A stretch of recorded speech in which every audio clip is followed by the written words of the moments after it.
Michael Bourtzes was a leading Byzantine general of the latter 10th century. He became notable for his capture of Antioch from the Arabs in 969, but fell into disgrace by the Emperor Nicephorus II Phocas. Resentful of the slight, Bourtzes joined forces with the conspirators who assassinated Phocas a few weeks later. Bourtzes reappears in a prominent role in the civil war between Emperor Basil II and the rebel Bourtzes, switching his allegiance from the emperor to the rebel and back again. Nevertheless, he was reappointed as Duke of Antioch by Basil, a post he held until 995, when he was relieved because of his failures in the war against the Fatimids. Biography. Career under Nicephorus II and John Zimisces. Michael Bourtzes was the first prominent member of the Bourtzes family, originating in the Upper Euphrates region, which went on to become one of the major clans of the Byzantine military aristocracy during the 11th century.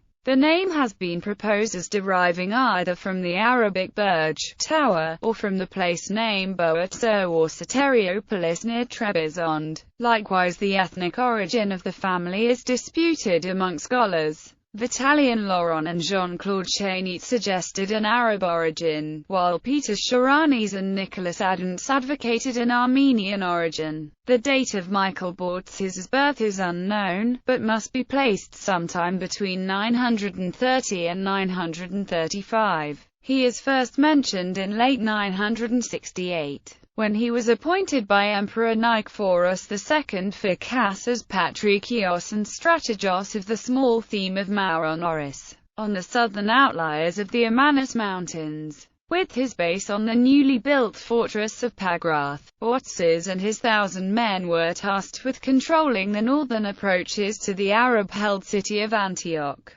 Acting against Nicephorus's orders not to assault the city in his absence, in the late autumn of 969, Bourtzes persuaded a traitor inside the city to surrender one of the wall's main towers, which he then promptly occupied on the 28th of October. He then defended this post against repeated attacks of the city's defenders for 3 days, until the reinforcements led by the Stratopede archers Peter arrived and secured the city for the Byzantines. Despite his major role in this success, Bourtzes' reward was distinctly lacking. Angry at him for disobeying his orders, or, according to another account, for laying fire and destroying much of the city, Emperor Nicephorus dismissed him from his post and appointed a kinsman of his, Eustathius Malinos, as the first governor of Antioch. Angered by this treatment, Bourtzes joined a conspiracy involving a number of other prominent generals who were discontent at Nicephorus, chief amongst them John Zimisces.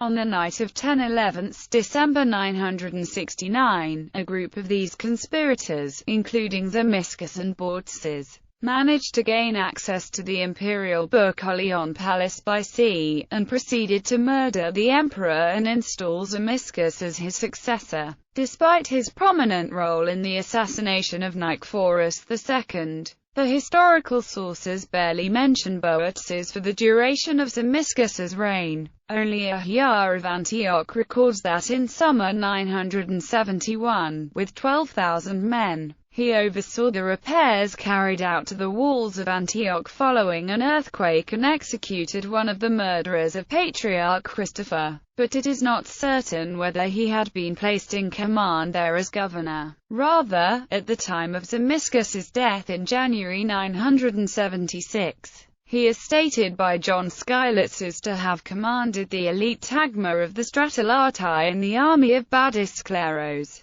Career under Basil II.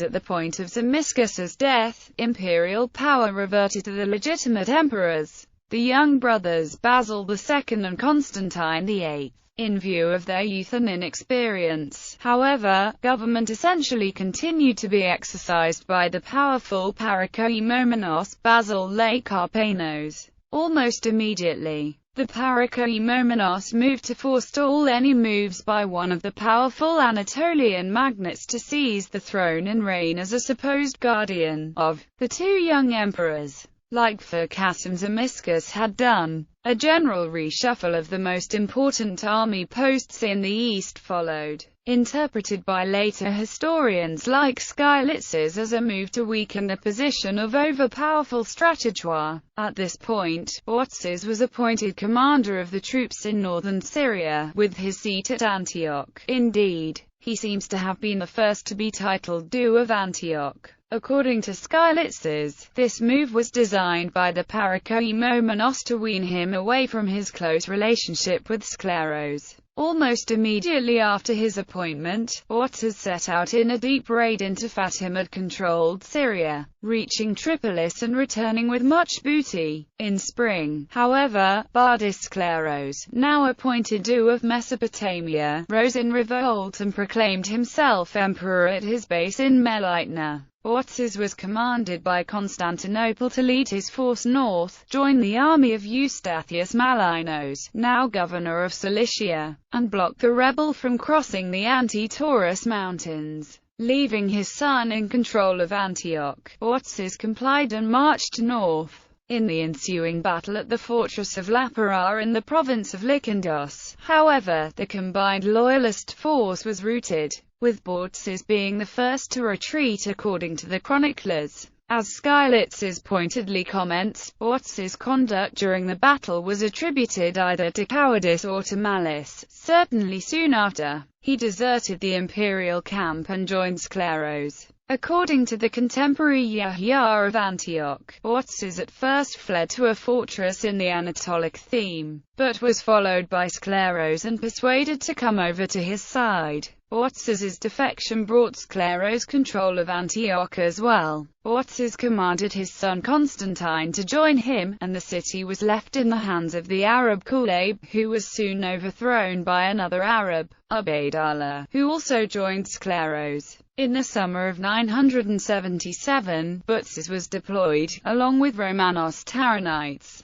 in command of Scleros's forces shadowing the operations of the imperial army advancing from Kotoyayan to Iconium. The presence of the tribute caravan from Aleppo entangled the two forces in an impromptu fight at Oxolithos, which ended in a bloody defeat for the rebels. After this, Bourtzes again switched sides and rejoined the imperial army, now led by Badis Phocas. Nothing is known of Bourtzes' career for the next 12 years. Uniquely amongst the military leaders who had revolted against him, Basil II continued to rely on Bourtzes and entrusted him again with the critical position of Duke of Antioch in 989. In the aftermath of another rebellion, this time of Badis Phocas, in November 989, Bourtzes took the city over from Leo Phocas, the son of Bardis, who himself had submitted to the emperor only months earlier. From this position, over the next few years Bourtzes led the defense of the imperial frontier in a renewed bout of fighting with the Fatimids,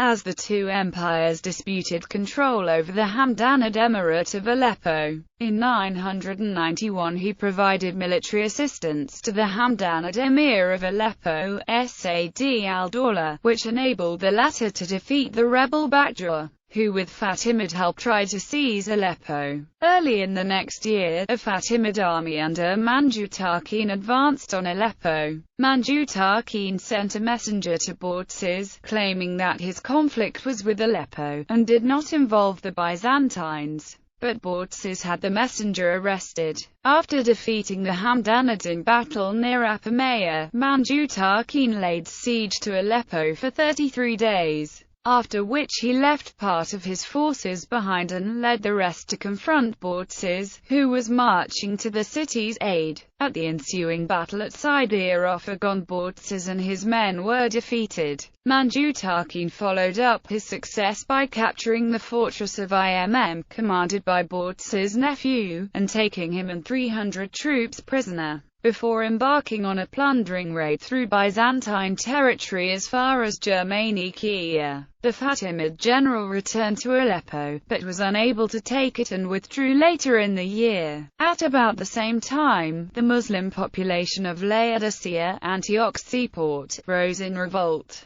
but Bourtzes was able to put it down and deported the populace to the interior of Byzantine territory in Asia Minor. In the late summer of 993, Manjutakin launched yet another expedition, capturing Apamea and Larissa and continuing his raids in the Byzantine province around Antioch, before returning safely to Damascus. In spring 994, Manjutakin once more moved against Aleppo. Responding to the calls for aid by the Hamdanids, Basil II ordered Bourtzes to come to their aid, and sent the magisters Leo Melissenus with reinforcements to Syria. The Byzantine army, however, was surprised and heavily defeated when attacked on two flanks by Manjutakin in a battle at the banks of the Orontes. On 15 September 994, Manjutakin went on to capture Aziz and continued his siege of Aleppo until the personal intervention of Basil II in a lightning campaign the next year. These failures, as well as accusations that he had exacerbated the conflict by imprisoning the Fatimid ambassador in 992, brought Basil's displeasure upon Bourtzes, who was replaced with Damian de Larsenis. Nothing more is known of Michael Bourtzes after that, and it may be that he died sometime around the autumn of 995. He did, however, have at least 3 sons, Michael, Theognostos, and Samuel, known because they conspired against Constantine VIII after he blinded Michael's son, named Constantine, in 1025-26.